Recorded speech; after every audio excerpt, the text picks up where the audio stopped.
दशा माता की जय दोस्तों।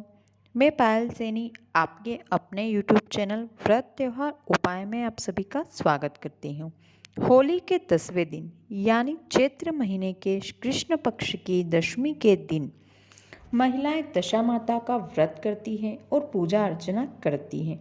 दशा माता का व्रत घर की दशा को ठीक होने के लिए किया जाता है। माना जाता है कि जब मनुष्य की दशा ठीक होती है तब उसके सभी कार्य सही होते हैं, सिद्ध होते हैं। लेकिन वहीं जब मनुष्य की दशा ठीक नहीं होती है तब मनुष्य को परेशानी होती है। इन्हीं परेशानियों से निजात पाने के लिए दशा माता का व्रत करने की मान्यता है। इस व्रत में पीपल के पेड़ की पूजा की जाती है। दशा माता यानी माँ भगवती की पूजा और व्रत करके महिलाएं गले में एक दशा माता का डोरा पहनती है ताकि परिवार में सुख समृद्धि, शांति, सौभाग्य और धन संपत्ति बनी रहे। इसे सांपदा माता का डोरा भी कहते हैं। दशा माता नारी शक्ति का ही एक रूप है। माँ दशा माता ऊंट पर सवार देवी माँ के इस रूप को 4 हाथों में दर्शाया गया है। दशा माता अपने ऊपरी दाएं और बाएं हाथ में तलवार और त्रिशूल रखती है और निचले दोनों हाथों में यानी दाएं और बाएं हाथों में उनके पास कमल और कवच होता है। दशा खराब हो तो अनेक प्रकार की बाधाएं उत्पन्न होती है। पूरी कोशिश करने पर भी कोई काम पूरा नहीं होता। ऐसे संकटों को उबारने वाला होता है दशा माता का व्रत। इस व्रत को जो भी महिला भक्ति भाव से करती है उसके घर से दुख और दरिद्रता दूर होती है और घर परिवार की दशा सही बनी रहती है। दशा माता व्रत के दिन आपको क्या करना चाहिए वो जान लीजिए। महिलाएं दशा माता के दिन सूती धागे में 10 गांठ बांधती है और दशा माता को समर्पित करके उसे धागे को अपने गले में पूरे साल धारण करती है। दशा माता का डोरा साल भर गले में पहना जाता है, लेकिन यदि आप दशा माता का डोरा साल भर नहीं पहन सकते हैं तो वैशाख महीने की शुक्ल पक्ष में किसी भी अच्छे दिन खोलकर अपने घर के मंदिर में रख सकते हैं। इतना ही नहीं, आप इतना भी नहीं पहनना चाहते हैं तो जिस दिन आपने पहना है उसी दिन डोरे को रात के समय उतारकर आपके पूजा के स्थान पर रख दें और अगले वर्ष पूजा के बाद पीपल की जड़ में गड्ढा खोदकर गाड़ दीजिए। पीपल के पेड़ के चारों ओर 10 बार घूमते हैं और उसके तने पर पवित्र सूती धागे को घुमाते हैं। दशा माता की पूजा पीपल के पेड़ की छांव में करना बहुत ही शुभ माना जाता है। राजा नल और उनकी रानी दमयंती की कथा सुनी या पढ़ी जाती है। इसे पढ़ना और सुनना हमारे घर की दशा सुधारता है। इस दिन व्रत रखकर विवाहित महिलाएं अपने परिवार की सुख और समृद्धि की कामना करती हैं। दशा माता का व्रत जीवन में जब तक शरीर साथ दे तब तक किया जाता है। इस व्रत को बीच में नहीं छोड़ सकते हैं, ऐसा करना अशुभ माना जाता है। इस व्रत का उद्यापन नहीं किया जाता। घर के मुख्य द्वार के दोनों ओर हल्दी और कुमकुम के छापे बनाए जाते हैं।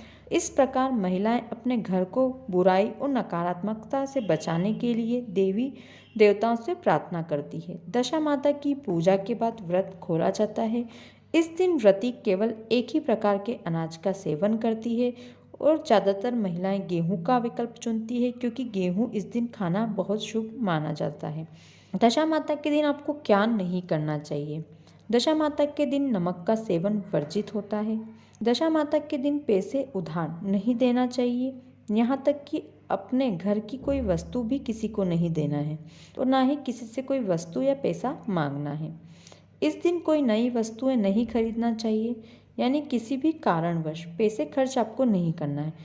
यदि आपको किसी सामान की ज़रूरत है तो आप एक दिन पूर्व ही यानी एक दिन पहले ही घर में खरीद कर रख लें।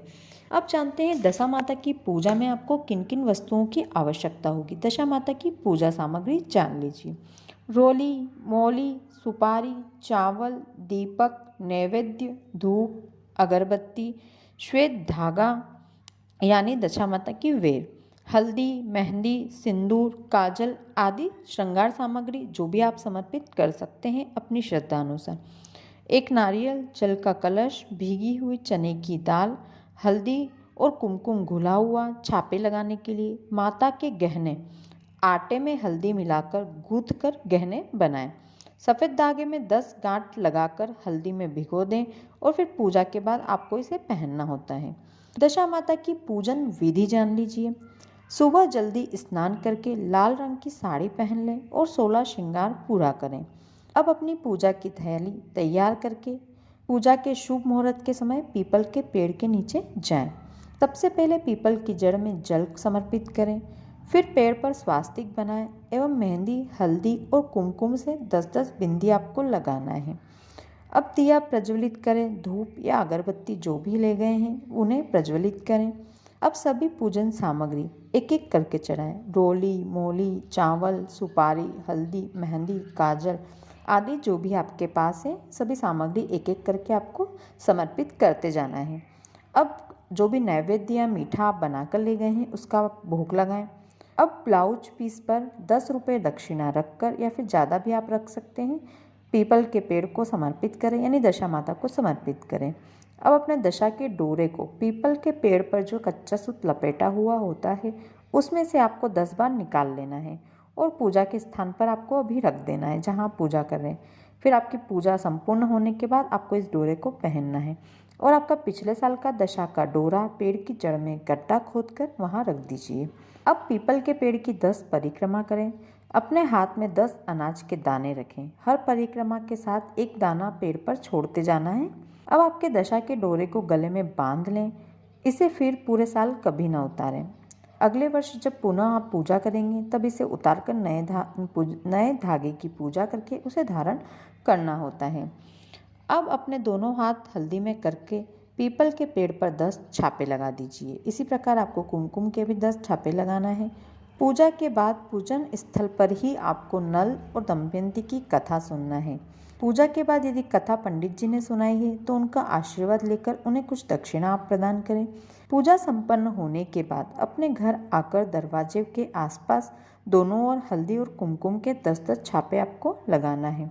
इस दिन घर की साफ सफाई के लिए एक दिन पहले नई झाड़ू खरीद कर रखी जाती है। अब उस नई झाड़ू की आपको पूजा करना है। झाड़ू की पूजा करने के बाद आपको घर के अंदर प्रवेश करना है। अब घर आने के बाद आप अन्न ग्रहण कर सकते हैं। नियमानुसार दशा माता की पूजा एवं अर्चना करने से दशा माता की कृपा प्राप्त होती है, घर में सुख, शांति और समृद्धि आती है। इसके अलावा एक जरूरी बात जो जान लीजिए, कहीं पर महिलाएं पीपल की पूजा कर 10 बार पीपल की परिक्रमा जब करती है तो उस पर सूत, जो कच्चा सूत आता है वो लपेटती है। यदि आपके यहाँ ऐसा होता है तो आप इस प्रकार से पूजा करें। दशा माता आप सबके ऊपर भी कृपा बनाए रखें, आपके घर में सुख, समृद्धि, धन संपदा बनी रहे। जय दशा माता की जय। तो दोस्तों ये थी दशा माता की पूजन विधि, पूजन सामग्री जो आज के वीडियो में मैंने आप सभी के साथ शेयर की है। यदि वीडियो अच्छा लगा हो तो वीडियो को लाइक करें और वीडियो को ज़्यादा से ज़्यादा शेयर करें ताकि सभी इस जानकारी का लाभ उठा सकें। और ऐसे ही व्रत, त्यौहार, कथा, उपाय जानने के लिए मेरे चैनल को तुरंत सब्सक्राइब कर लें। मैं इसी प्रकार के वीडियो आपके लिए लेकर आती रहती हूँ। और कमेंट में दशा माता की जय लिखना बिल्कुल भी ना भूलें। धन्यवाद।